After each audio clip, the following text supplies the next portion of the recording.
Dangereuse est la flamme, innocente est la cendre.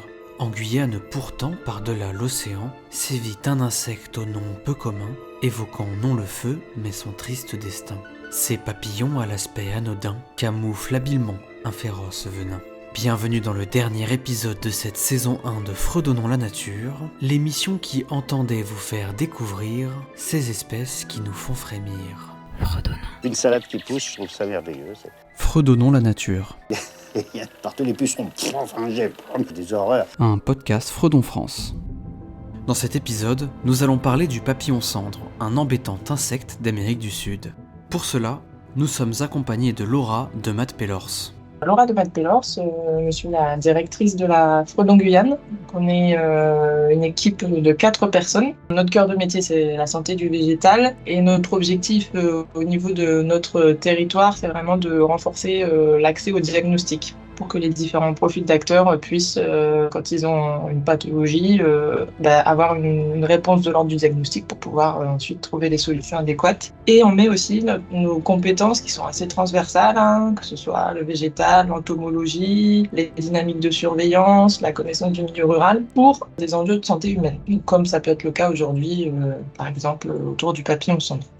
Les papillons cendres font partie de ce que l'on appelle communément les papillons de nuit. A noter que cette distinction avec les papillons de jour est aujourd'hui scientifiquement obsolète. En effet, elle est basée sur une ancienne classification opposant les rhopalocères, qui tiennent leur nom de la forme en massue de leurs antennes, et les hétérocères ou papillons de nuit, regroupant toutes les autres espèces de papillons, soit 80% d'entre elles. Ainsi, ce second groupe comptait indistinctement une très grande diversité de papillons, aux formes et comportements variés, incluant d'ailleurs certaines espèces ne volant exclusivement qu'en journée. Donc il est de couleur marron et finalement assez commune. Voilà, il n'a pas de signes distinctifs très prononcés. Si ce n'est que la femelle est un petit peu plus grosse que le mâle, qu'elle ait des antennes plus fines. Alors ça a son importance puisque c'est cette femelle qui pose problème du coup pour la santé humaine dans une logique de protection de ses œufs. Et alors quelque chose qui est important en termes de répartition géographique, c'est que finalement il y a assez peu d'endroits dans le monde où il y en a. Alors il y a ce qu'on appelle le plateau des Guyanes, donc Guyane française, Suriname et le nord du Brésil, le Brésil de manière élargie, le Venezuela, l'Argentine et le Pérou. Voilà, donc on n'est pas sur quelque chose qui est mondialement répandu. Comme de nombreuses autres espèces, ces papillons sont attirés par la lumière. Cette attraction s'explique vraisemblablement par leur capacité naturelle à s'orienter grâce à la Lune, distant et immobile point de repère dans l'obscurité. Malheureusement, les lumières artificielles de l'homme créent une véritable confusion. Donc naturellement, c'est une espèce qui vit sur le palétuvier blanc, donc en milieu de mangrove, mais il peut consommer jusqu'à 24 espèces botaniques. Donc en fait, il a, on va dire, un mets de choix qui est le palétuvier, mais s'il est attiré par la lumière et qu'il a besoin de manger autre chose, il va le faire, notamment des agrumes, des goyaviers ou même certaines plantes ornementales qui sont très communes en fait dans les collectivités de Guyane.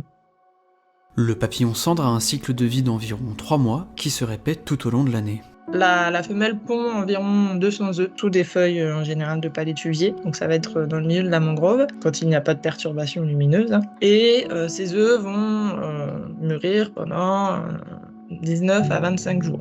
Ensuite, il y a une éclosion, et au début, en fait, elles restent groupées. Donc elles font des processions pour se nourrir tous ensemble. Donc elles peuvent faire des sérieux dégâts sur le palétuvier qu'elles rencontrent quand elles sont dans cette phase de procession. Et ensuite vient du coup la phase de chrysalide. Et le papillon en lui-même, adulte, ne vit que 5 à 6 jours. En fait, ce sont des papillons qui sont incapables de se nourrir. Donc ils vivent le temps qu'ils ont de la réserve en fait. Voilà. Les papillons cendres posent quelques soucis de santé. En effet, les femelles sont pourvues, sur leur abdomen, de fléchettes urticantes microscopiques qu'elles utilisent pour protéger leurs œufs en les en enveloppant. En raison des contacts directs peu fréquents que l'homme a avec les papillons ou leurs œufs, l'essentiel de la problématique sanitaire repose sur la dispersion de ces fléchettes dans l'air et sur les surfaces. C'est une dermatose, donc ce sont des maladies ou des problèmes de santé qui concernent la peau. Frankie Moubenga, médecin de santé publique et responsable du pôle veille et sécurité sanitaire à l'Agence régionale de santé de Guyane. Pourquoi la peau, en fait? Parce que comme vous le savez, la peau, c'est une première barrière de protection que nous avons, comme un mur qui nous protège contre l'extérieur. Et c'est cette barrière qui est lésée par de microfléchettes, en fait, qui sont lancées par ce papillon cendre et qui est à l'origine de ce qu'on observe dans cette maladie. Ce qui se passe, c'est quoi? C'est que lorsque on a ces fléchettes microscopiques urticantes qui arrivent au niveau de la peau, ça crée des éruptions cutanées qui sont prurigineuses, c'est-à-dire qu'on a un prurite, qu'on a cette envie de se gratter, on a de la démangeaison qui peut être locale ou parfois importante. Et derrière tout ça, on peut avoir ce qu'on appelle un œdème, donc une sorte de tuméfaction, un petit gonflement où il y a une connexion qu'on peut voir. Et pour les patients, c'est pas intéressant d'être prurigineux, comme vous l'imaginez. Mettez-vous à la place de quelqu'un qui doit gratter, gratouiller, se gratouiller à tout moment. C'est inconfortable. Si dans la vaste majorité des cas la papillonite ne provoque que cet inconfort, il n'est pas à exclure qu'une réaction beaucoup plus grave puisse survenir. Il y a ce qu'on appelle une réaction immunoallergique. Et derrière, dans des cas hyper extrêmes, on peut avoir une réaction exagérée de l'organisme pour répondre à cette allergie. On aboutit au pire des pires, qu'on craint le plus souvent, qu'on appelle un choc anaphylactique. Ça, c'est le pire de pire, donc ça peut se définir comme étant une réaction d'hypersensibilité brutale, violente, potentiellement mortelle dans certaines situations. Ce qui est décrit dans certaines situations, je parle sous réserve des collègues de dermatologie, notamment notre médecin référent, Dr Romain Blaiseau, mais c'est quand même extrêmement rare et je ne suis pas sûr qu'il puisse y avoir des cas décrits pour la Guyane, mais dans la littérature, c'est aussi décrit et c'est le pire qu'il faut craindre dans cette situation. À repréciser que ce genre de réaction est extrêmement rare et que la plupart du temps, un traitement médicamenteux symptomatique suffit à endiguer la problématique. Le pouvoir de nuisance et d'inconfort de ces papillons peut tout de même avoir certaines conséquences sur d'autres aspects de la vie publique. Il y a aussi un autre impact que je vois, moi, qui est en termes d'attractivité. Donc, c'est-à-dire que quand il y a des périodes de pullulation, c'est compliqué d'avoir une activité en extérieur en soirée et ça demande de limiter au maximum les éclairages. Donc, par exemple, à l'échelle d'une commune, il y a un petit peu moins d'ambiance tout de suite. Donc le Venezuela, c'est un des pays qui est le plus actif sur les questions de la recherche. Et eux, clairement, c'est l'aspect touristique. Et gêne occasionné sur des sites de pêche, sur des plateformes pétrolières, qui les a motivés, on va dire, à investir et à trouver des solutions. Donc voilà, ça peut vraiment avoir un impact économique.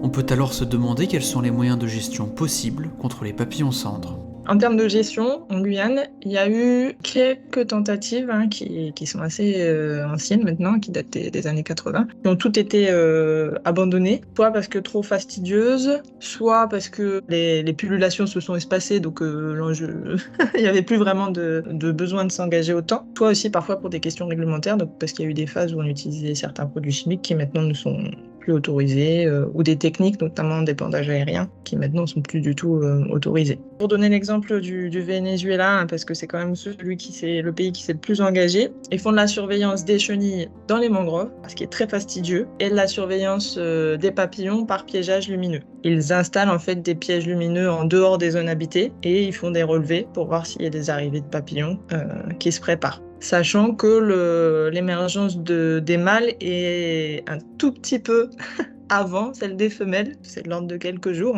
mais voilà, c'est quand même un atout intéressant. Et du coup, ils font du traitement par la chimie et aussi avec le BT, qui est une bactérie. Donc en mode manuel hors pullulation et en système aérien en période de crise de pullulation. En Guyane, ce qui semble accessible, alors la surveillance des chenilles, ce serait extrêmement lourd, extrêmement compliqué. La surveillance des papillons par des piégeages lumineux semble plus accessible pour voir s'il y a des arrivées de papillons et pouvoir lancer une dynamique d'alerte, de prévention auprès de la population et des collectivités. Tout ce qui est bactéries, virus en termes d'auxiliaires, c'est intéressant, mais c'est des choses qui demandent beaucoup de recherche. Donc ce ne serait pas forcément accessible à court terme. Et après, quelque chose qui demande vraiment qui est de l'ordre de la politique, ce serait d'avoir une stratégie d'éclairage alternative dans les communes. C'est ce qui se fait déjà, en fait, c'est qu'on sait qu'elles sont attirées les femelles, particulièrement par la lumière blanche. que les lumières jaunes ou les lumières rouges sont beaucoup moins attractives. Donc, ce serait de remplacer en fait l'éclairage public pour diminuer l'effet d'appel. Et donc là, on est sur des stratégies beaucoup plus collectives, long terme, etc., qui demanderaient une structuration entre les différents acteurs. Le peu de moyens de gestion disponibles, qui s'explique en partie par un manque de recherche sur le sujet, en raison du nombre de pays concernés, mais aussi du caractère plus nuisible que sanitaire de la problématique, met au premier plan une stratégie plus axée sur la prévention. Donc nous, l'ARS, à travers notre communication, alors souvent qu'on peut passer en collaboration avec les communes, on préconise déjà à la tombée de la nuit de porter des vêtements amples et couvrants le plus possible. Alain Lemonnier, ingénieur d'études sanitaires à l'ARS de Guyane. Chez soi, si possible, c'est changer ces ampoules blanches à l'extérieur, les ampoules blanches qui attirent beaucoup, pour mettre des ampoules jaunes. On sait que les couleurs jaune, orange, même rouge, elles sont beaucoup moins attractives pour les papillons. Après, il faut faire attention de bien laver fréquemment le sol, et puis même passer de l'éponge, avec son éponge mouillée sur les meubles extérieurs. Il faut laver le linge à l'eau très chaude. Et puis penser à laver les moustiquaires chez soi aussi. Et puis il faut limiter les courants d'air dans la maison, même les vitres quand on se déplace en voiture, parce que quand on roule, ils peuvent rentrer aussi dans la voiture.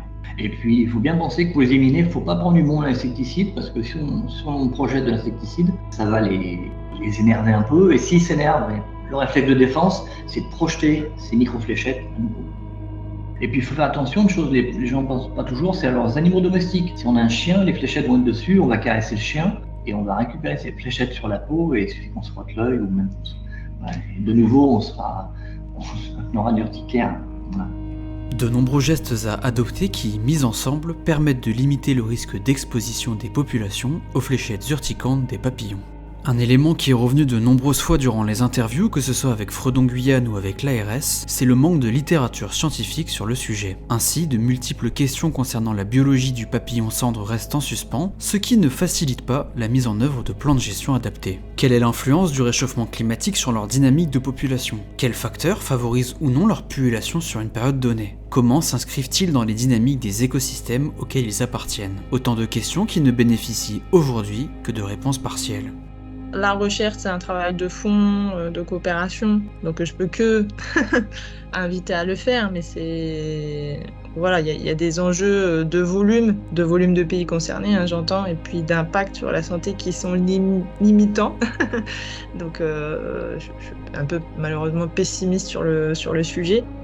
Mais par contre, en termes de surveillance, je pense qu'il y aura vraiment, avec des systèmes de piégeage lumineux sur les communes qui sont régulièrement attaquées, quelque chose qui pourrait être fait avec des moyens tout à fait raisonnables et qui permettrait d'améliorer le système d'alerte des habitants.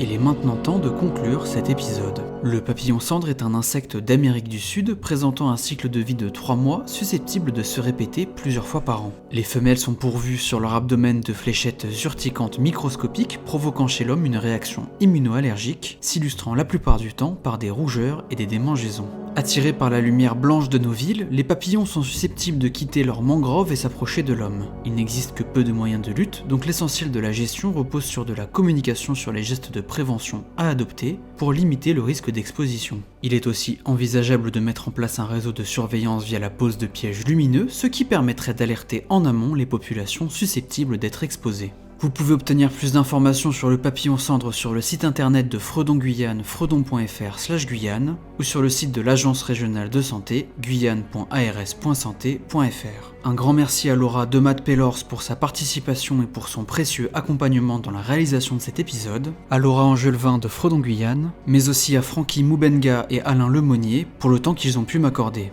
C'est ainsi que s'achève cette première saison du podcast Fredonnons la nature. Merci à vous, chers auditeurs, d'avoir suivi notre aventure tout au long de l'année. Merci au réseau Fredon France, aux différents intervenants, mais aussi à toutes les personnes qui ont participé, de près ou de loin, à cette œuvre collective. Nous reviendrons peut-être en cours d'année prochaine, mais sous un nouveau format. N'hésitez pas à nous suivre sur le compte Twitter X de l'Observatoire @espèce-santé-ops ou celui du réseau @Fredon France pour être tenu au courant. Et moi je vous dis peut-être à l'année prochaine.